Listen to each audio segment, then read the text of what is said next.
I'm Nancy Smith-Maddox on WYTV7, Shine Your Light Radio Ministry, and we do a weekly show where we interview the most exciting people in the world. The mantra of WYTV7 is, if we've helped one, we've done our job, which is very interesting because the guest we're talking to today really has a mantra that's almost exactly like that, so we're going to talk about that a little bit. But WYTV7 is a nonprofit, and we do a lot of community work. We do financial literacy. We have a giving program that we do. We give lunches during the summer and things like that. So it's really exciting. What WYTV is 7, and we do have a global audience that views our shows. So without further ado, let me introduce my very special guest. His name is Matt Gersper, and he's from Mooresville, North Carolina. Very exciting man. I think you're gonna really enjoy this show. He's done a lot.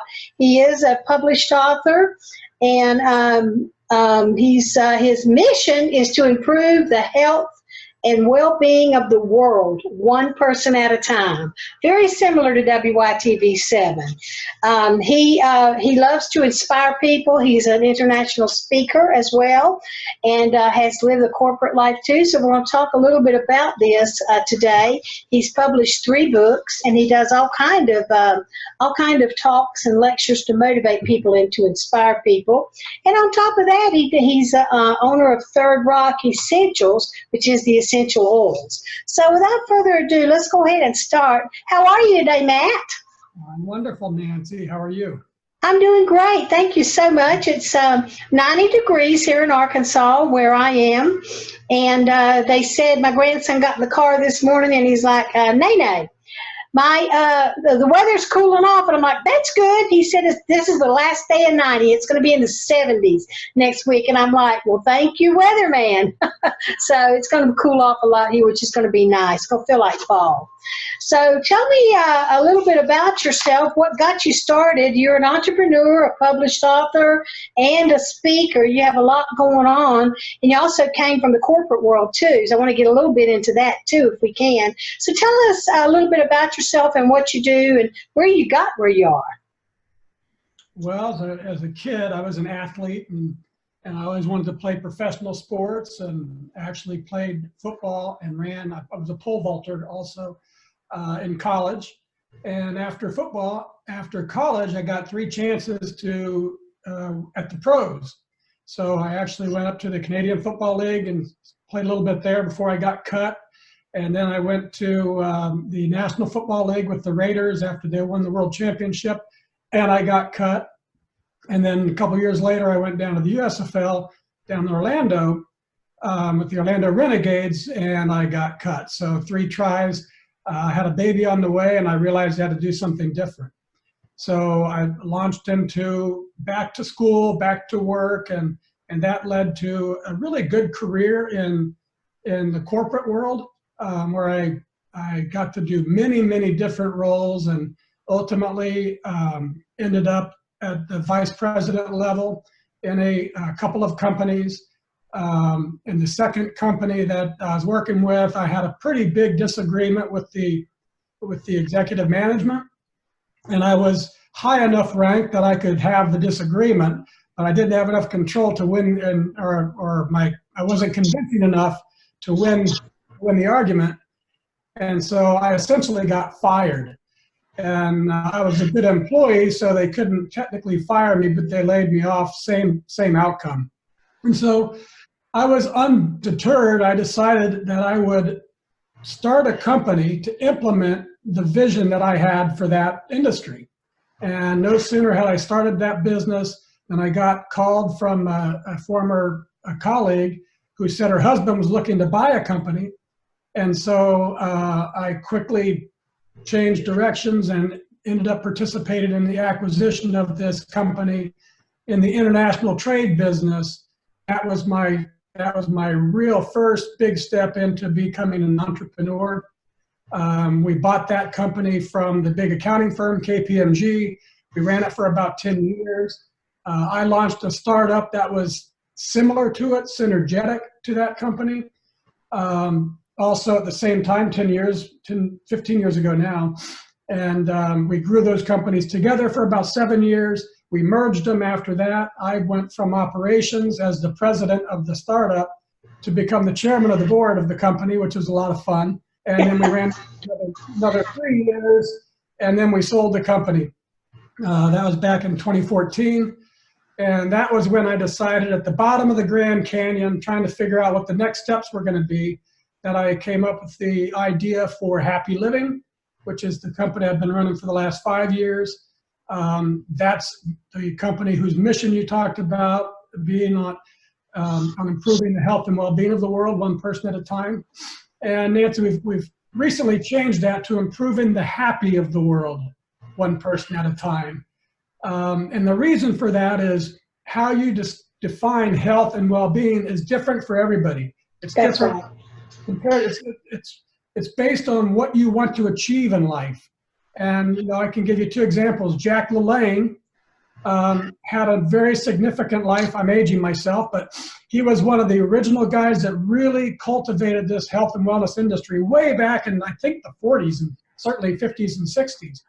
And he was a physical specimen, and he ate right and he exercised, and he improved the lives of a lot of people. More recently, B.B. King, the great jazz musician, not exactly a physical specimen ever in his life as far as I could tell, but he brought joy to millions and millions of people and changed lives, influenced people. And so those stories really influenced me to try to take away the judgment of the words health and wellness and to focus on more building the capacity that you need to take care of yourself and have something left over for others. So we define that now more as happy instead of health and wellness. Well, I love that you're using all the words that I love and that I've dealt with all my life. I was a CEO of a large credit union in Jacksonville, Florida, and I've helped people all my life, although it's been on the financial side. But it really, I think we're kind of cut from the same cloth, because really you're talking about health and well-being and happiness, and I'm talking about happiness through a financial arena. But it's just really when it gets in there. Well, when I retired a few years ago, I'm like, what am I going to do now? I'm not ready to retire. I'm too young to retire. I'm not ready to stop. And God just kept telling me, keep helping people, keep helping people. And so that's when I started Shine Your Light Foundation and the radio ministry about 3 years ago. And I've just been really excited about. And that's what I do. I let other people get on my show and I interview them so they can shine their light out into the world, because everything that you're doing, the world needs to hear about. So I'm happy we have a global marketplace here at WYTV7, so we can reach a lot of people.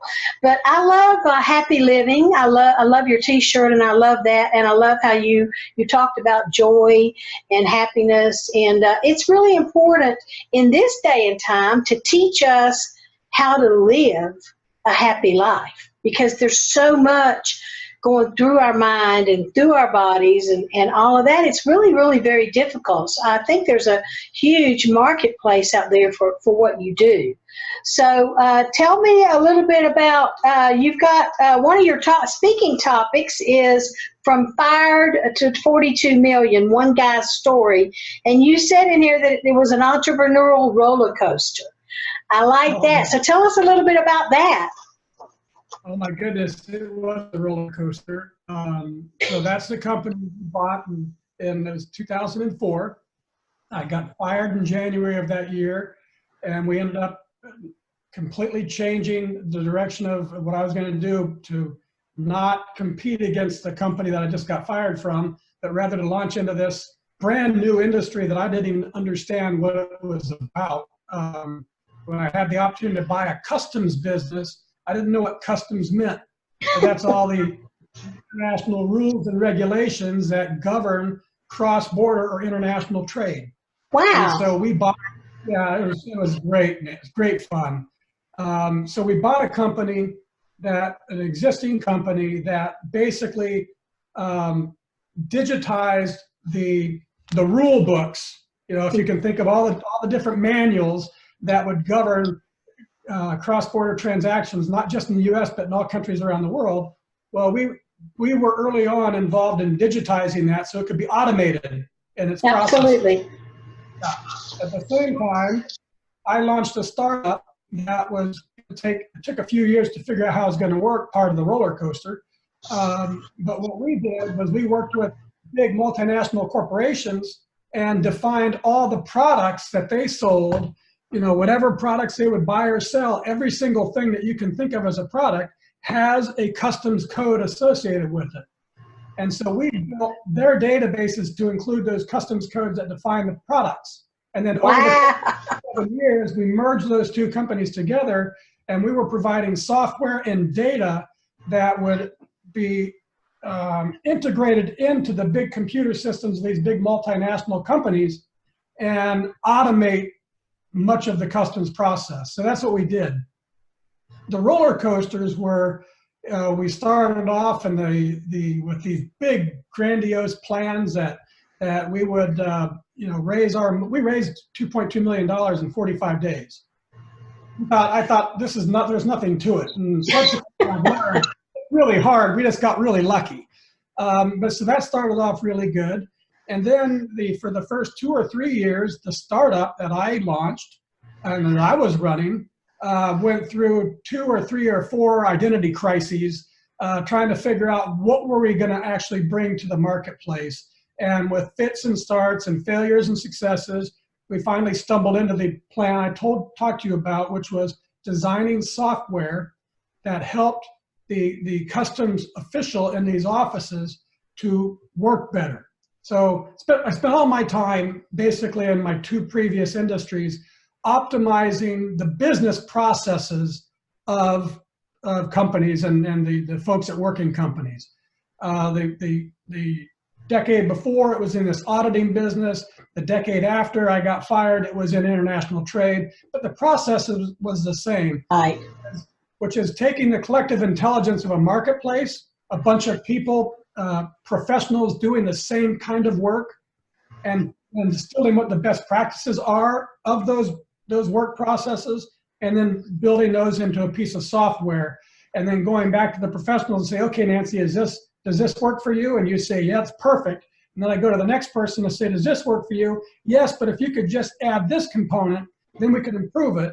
And we just went back and forth that way until we developed these beautiful software applications that help people work better. Wow, that's fantastic. I'm going to age myself too here.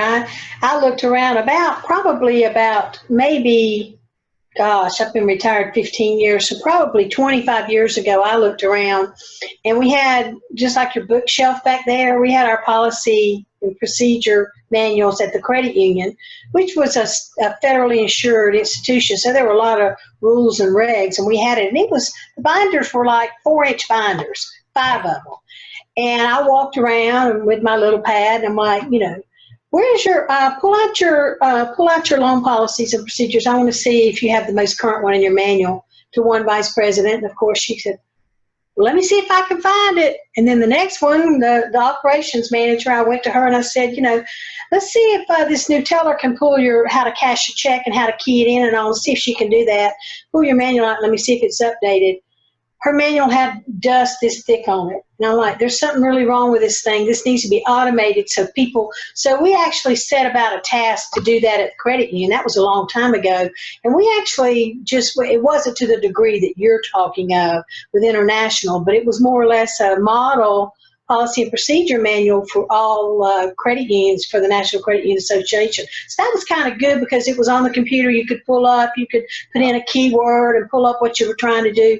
And it made training a whole lot easier for people that were, coming into the marketplace. So yeah, that's very interesting. Well, you had a lot of experience and it gave you a lot, but you also had a lot of stress too. So I can understand why you're doing what you're doing now. Not sure when you started Happy Living, but it's some stress, but it's a whole lot less than what you were doing before, because now you're helping people a different way.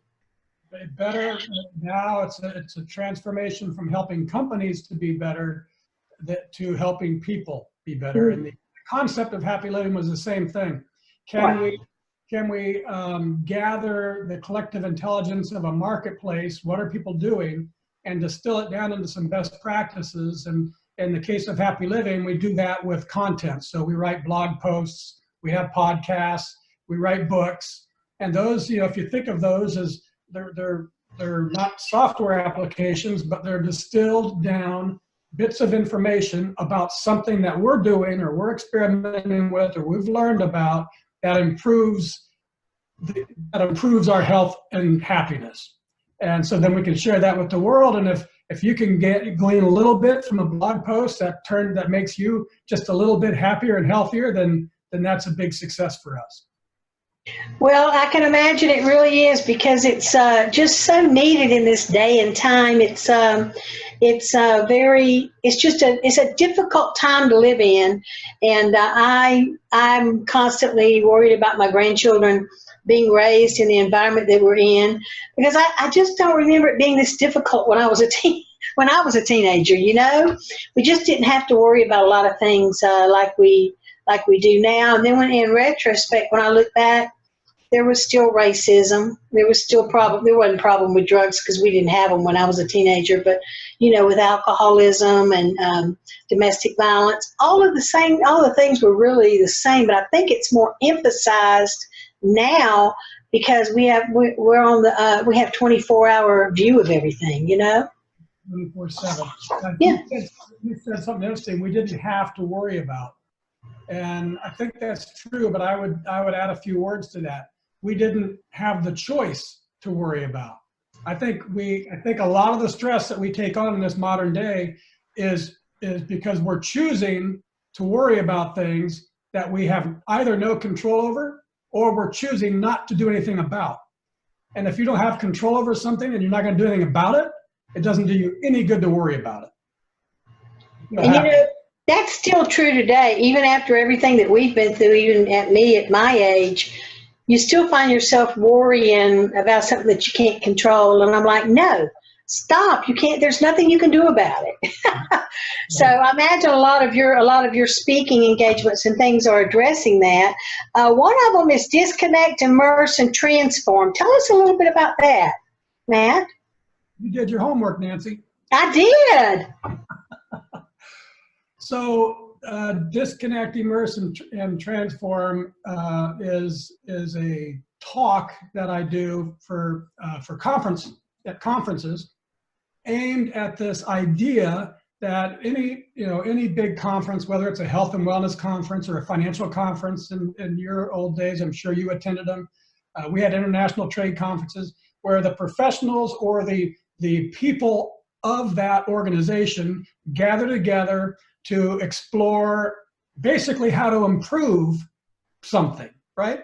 If it's not about it's just a big party, and there's nothing wrong with parties, but most of them are billed with, you come here and you're going to become a better trade professional because you're going to be learning the up-to-date latest things, being exposed to software. Or in health and wellness, you're going to hear speakers that are leaders in their field telling you about how to eat right, how to exercise right, how the best science of the day, gut health, gut biome, connection to the brain, all this stuff. And the idea is you gather together, you learn, you get inspired, and it's easy to do at conferences. I know when I was designing, we were making software, and if you came to my booth and I was telling you about all the latest features and how it could help you do your job better, I would have a lot of people shaking their head just like you are now. Oh yes, Matt, we're going to buy this software, we're excited. And then what happens is their enthusiasm didn't survive the trip home. Right. And I explored why that was. Well, I didn't explore, I just observed that in international trade. When I started Happy Living, the first conference I went to was a health and wellness conference down in Austin, Texas, run by some friends of mine now, Keith and Michelle Norris. It's called Paleo FX. And it's the largest paleo lifestyle conference in the world. It's great. So I went down there, and my daughter and I were working together at the time, and I didn't know anything about being a blogger or doing Happy Living. It was all brand new. So I was kind of walking around like I was a news reporter or something, is the way I kind of. And I thought, I just felt like I found my people. I was so excited about everything I was seeing and feeling and the enthusiasm. And so I went home and I wrote a blog post about turning conference inspiration into action. And that led to me writing a book called Turning Inspiration into Action. And that led to the talk about and I'm forgetting the three words. Disconnect, immerse, and transform. Yeah. Yeah. So the idea is that when you're going to a conference, the first thing to do is to disconnect. So don't bring all of your old baggage, all the worries. You know, if I'm going to go down to a paleo conference in Texas for 4 days and I've got trouble at home, I'm not tending to the trouble at home. I don't have trouble. I shouldn't bring that with me. So I should completely disconnect to the extent you can, obviously without putting anybody in harm's way, but mentally, with my thoughts, disconnect, because I'm leaving my day-to-day and I'm going to this conference.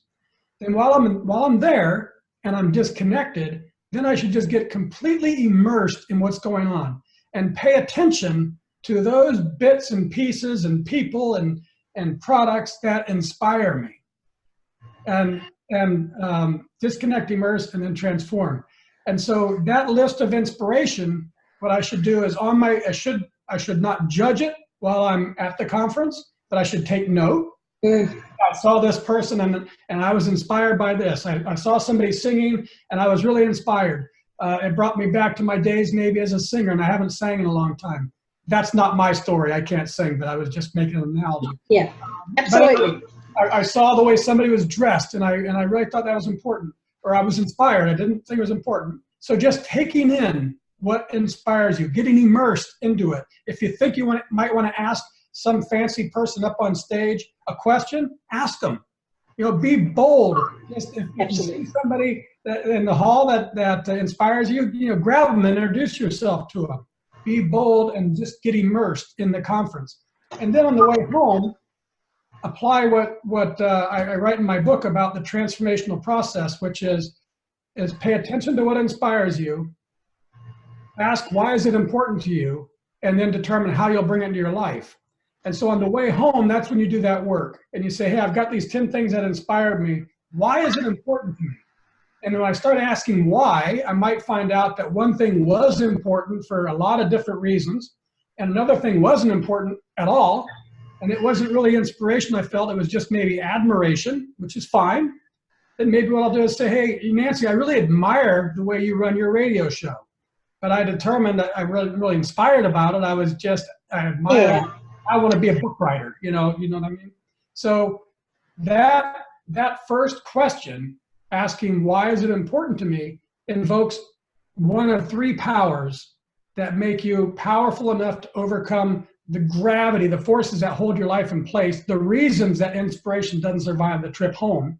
These three powers make you stronger than that force that causes that. We can talk about that later if you like. And the first power is the power of priority. I'm choosing A and I'm letting B go. Mm-hmm. That process also invokes the second power, the power of the heart. And I call that the mama bear power. I'll walk through fire to do that because it's really important to me. And when you anchor it to your various reasons, it gives it more strength. So you've got power of priority and the power of the heart. And then the third question is, how will I bring it into my life?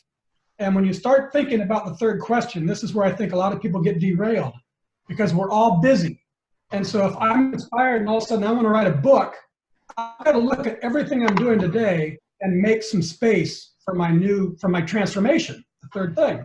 And so I should ask, of all the stuff that I'm doing today, my regular week-to-week and month-to-month stuff, and ask, why is it important? And if it's not, get rid of it. If it's important but I can outsource it, because maybe my circumstances in life has changed and I don't have to mow my lawn now, I can pay to have it mowed, do that. So get rid of it or outsource it, or determine it's really important to you and make space for your transformation. And when you then start doing the work of writing the book or singing the song or whatever you're inspired to accomplish and transform into, when you actually begin doing that work, you invoke the power of the universe. And that's serendipity, chance meetings, and things that just propel you along on this journey of upward transformation that you could never have even imagined. and Exactly. that you got engaged in it. Right. Oh, my word. That was wonderful. Absolutely wonderful. Well, we're kind of running out of time, but I do want to talk just a few minutes about your books. You've written 3 books. One of them is Turning Inspiration into Action, which is the one you were just talking about, which I think sounds very, very, very interesting. And I think a lot of people could get a lot out of that. And then the other one is the Belief Roadmap, which we don't have a whole lot of time to go in that. And you have a third one called Inspiring Women, which of course I love. So talk a little tiny bit about Inspiring Women for a few minutes. Inspiring Women was an accident. I started with Happy Living. I started a podcast called Something Significant. It was about pursuing your purpose in life. And for whatever reason, for the first 12 episodes or so, and I was doing about one a month, almost all of my guests were men. And then in the summer, I think the summer of 2015, it might be 2016, I can't remember now. But anyways, in that summer, all of a sudden I had this run of podcast guests that were these amazing, powerful women, from entrepreneurs to filmmakers to an author that's writing about how grace is being exterminated in our world, to a woman that's running educational systems in schools in Zimbabwe, who's an awesome lady. And so I thought, this is weird. And then out of the blue, I got a Facebook message from a woman that goes by a single name, Himalaya. Her name is Himalaya Bell. And she wrote to me, and I didn't know who she was, and I don't know how she knew who I was. And she says, "Hey, Matt, would you be a guest, one of the guests on our online summit called Unstoppable Women?" And I thought, I'd be happy to be a guest. I'll talk to anybody if you'll have me talk. That was really curious. And so I went on her show and I talked about turning inspiration into action, some of the things I'm doing that are certainly, they're not male or female, they are universal human traits and qualities. And so that was just too much of a sign for me. Mm-hmm. And so I just paid attention to that sign. There was inspiration was coming at me, and I was getting warning signs to do something. So I said, all right, I'm gonna turn this into a book.